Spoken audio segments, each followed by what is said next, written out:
Assalamualaikum warahmatullahi wabarakatuh. Nama saya Bunga Karisma Nurfadilah, mahasiswi Politeknik Negeri Subang, Prodi Sistem Informasi dengan nomor pokok 1107015.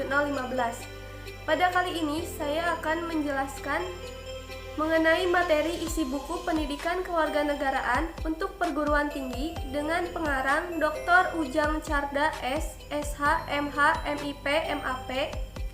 Adapun resume dari buku ini adalah sebagai berikut. Buku ini terdiri dari 7 bab yang akan saya jelaskan melalui PowerPoint. Bab 1 tentang orientasi terhadap pendidikan kewarganegaraan. Di dalamnya membahas tentang pendidikan kewarganegaraan adalah mata kuliah wajib pendidikan tinggi yang berada dalam pasal 35 ayat 3 Undang-Undang Nomor 12 Tahun 2012. Pendidikan kewarganegaraan juga salah satu komponen mata kuliah pengembangan kepribadian atau MPK yang dapat membentuk kepribadian mahasiswa di perguruan tinggi. Tujuan pendidikan nasional adalah untuk mengembangkan kemampuan dan membentuk watak serta peradaban bangsa yang bermartabat dalam rangka mencerdaskan kehidupan bangsa. Landasan pendidikan kewarganegaraan terdiri dari landasan ilmiah dasar pemikiran, landasan hukum UUD, dan landasan historis. Bab 2 tentang memahami identitas nasional Indonesia sebagai karakteristik bangsa. Di dalamnya membahas tentang identitas nasional merupakan sesuatu yang ditransmisikan dari masa lalu dan dirasakan sebagai pemilikan bersama, sehingga tampak kelihatan di dalam keseharian tingkah laku seseorang dalam komunitasnya. Beberapa bentuk identitas nasional Indonesia yaitu bahasa Indonesia sebagai bahasa nasional, sang merah putih sebagai bendera negara, Indonesia Raya sebagai lagu kebangsaan Indonesia, Bhinneka Tunggal Ika sebagai semboyan negara, Pancasila sebagai dasar falsafat negara. Bab 3 tentang memahami Pancasila sebagai ideologi bangsa dan negara.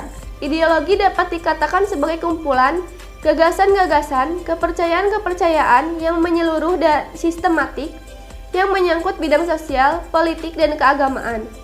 Pancasila sebagai ideologi bangsa dan negara, maka Pancasila pada hakikatnya bukan hanya merupakan suatu hasil perenungan dan pemikiran seseorang atau kelompok sebagaimana ideologi-ideologi lain di dunia. Namun, Pancasila diangkat dari adat istiadat, nilai kebudayaan, serta nilai religius yang terdapat dalam pandangan hidup masyarakat Indonesia sebelum membentuk negara.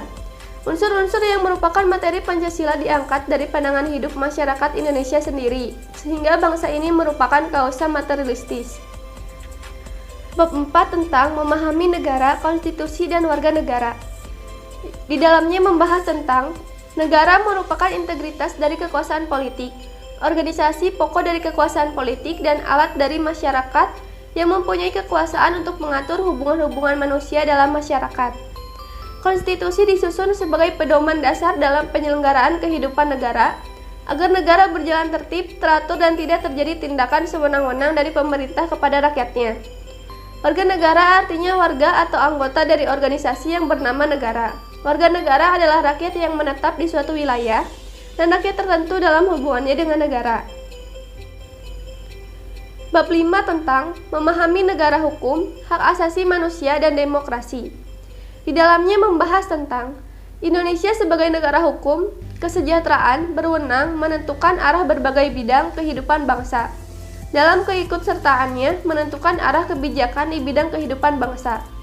Hak asasi manusia adalah hak yang dimiliki manusia yang telah diperoleh dan dibawanya bersamaan dengan kelahirannya di dalam kehidupan bermasyarakat. Demokrasi mengandung arti pemerintahan rakyat, rakyat yang berkuasa, atau pemerintahan dari rakyat, oleh rakyat, untuk rakyat. Bab 6 tentang memahami wawasan Nusantara sebagai wawasan nasional Indonesia. Di dalamnya membahas tentang wawasan Nusantara mempunyai arti cara pandang Indonesia tentang diri dan lingkungannya berdasarkan Pancasila dan UUD 1945, serta sesuai dengan geografis wilayah Nusantara yang menjiwai kehidupan bangsa dalam mencapai tujuan atau cita-cita nasionalnya.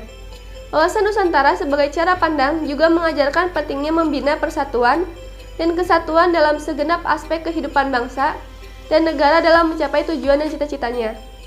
Wawasan nasional bangsa Indonesia adalah wawasan Nusantara yang merupakan pedoman bagi proses pembangunan nasional menuju tujuan nasional.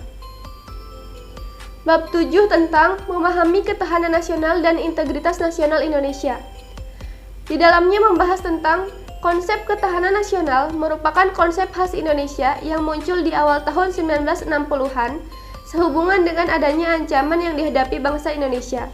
Ketahanan nasional adalah keuletan dan daya tahan suatu bangsa yang mengandung kemampuan mengembangkan kekuatan nasional yang ditujukan untuk menghadapi segala ancaman yang membahayakan kelangsungan hidup negara dan bangsa Indonesia.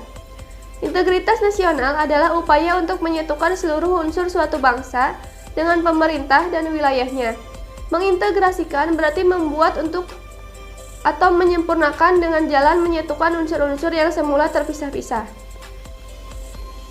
Dari uraian-uraian bab di atas, isi buku Pendidikan Kewarganegaraan untuk Perguruan Tinggi tersebut adalah pendidikan kewarganegaraan adalah pelajaran yang paling penting. Melalui pendidikan kewarganegaraan, bangsa ini dapat mempersiapkan generasi muda untuk mengambil peran dan tanggung jawab sebagai warga negara yang sangat sadar hak dan kewajibannya sebagai warga negara, cinta tanah air, dan sikap positif lainnya yang dapat diajarkan melalui pendidikan kewarganegaraan, sehingga di masa depan setiap insan di negara ini menjadi warga negara yang baik. Demikian resume buku ini saya buat untuk mata kuliah Pendidikan Kewarganegaraan. Wassalamualaikum warahmatullahi wabarakatuh.